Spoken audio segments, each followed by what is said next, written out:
Welcome back. In this session, we are going to explore the payment type JSON file. Let me open up the JSON file to see what kind of JSON it is.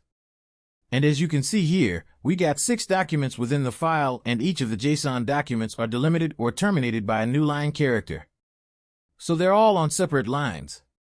So this is an example of a single line JSON or a line delimited JSON file. In order to explore this data in Serverless SQL Pool, we'll have to use the two-step process that we discussed. The first step is to use the CSV parser to read each of the document as a field in Serverless SQL Pool.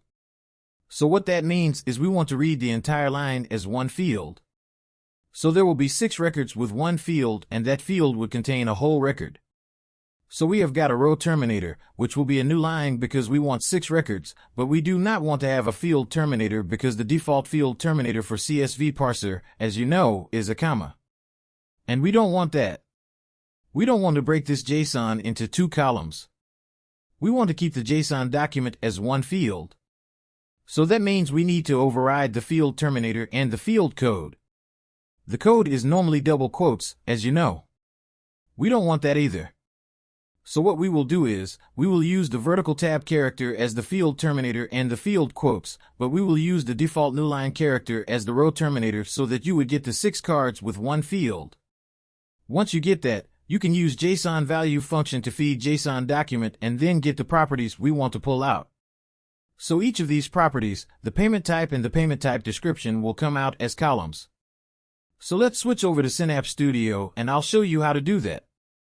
Similar to what we did for the CSV files, you can right-click on the paymenttype.json file and then go to a new SQL script and select top 100 rows. And that will give you an initial SQL script that you can make changes to make it working. We don't want to use this one because we want to start from scratch so that we understand exactly what we are writing. So let me close this one and discard the changes. So to write the code from scratch, let's switch to Develop tab and create a new file. And I'm going to start a new file. And I'm going to call this one as 5_paymenttype.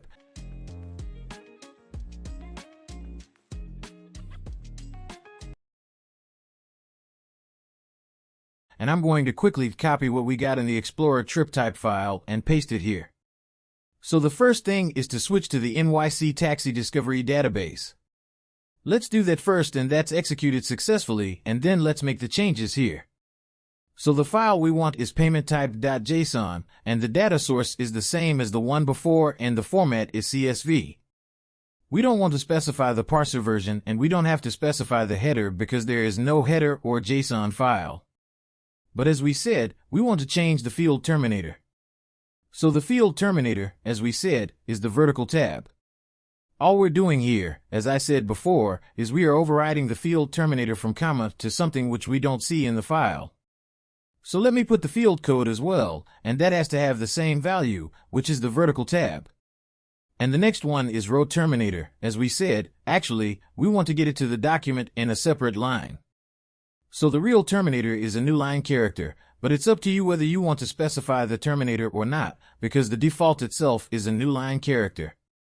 But if you wanted to specify, then is a 0x0b, which is the hex equal, and for a new line character, I'm just putting it here so that it's obvious for you. And just to be consistent, I'll also specify the path, the version for the CSV path that we are using, the default, which is 1.0. So you don't need to specify if you don't want to, but I'm just putting it there so that it's obvious for us.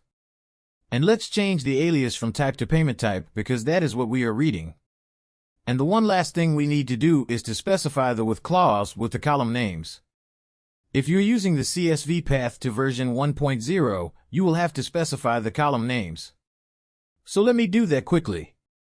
And as we said, we are going to read all of the data from JSON document into one field. So basically one record into one field. So we just need one field, and I'm going to call this JSON doc for the JSON document, and let's go for the maximum characters within by varchar.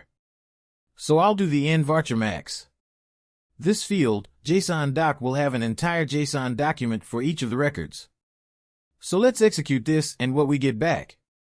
And we should see 6 records, and each of them contains a full JSON document, and that's what we're seeing here. So the next stage in our process is to pull out the properties payment type and payment type description into separate columns using the JSON value function. So let's type that. So the JSON value function itself takes two parameters, and the first one is the JSON itself. Let me pull this down. So that will be the JSON.column. So let me specify that first, and then the next one is the property you want to pull out. In our case, we want to pull out the property payment type from this JSON that represents this. And we want to say payment underscore type. And we're going to call the column as payment type as it is. And similarly, we want to do the other one as well, which would have the payment type description.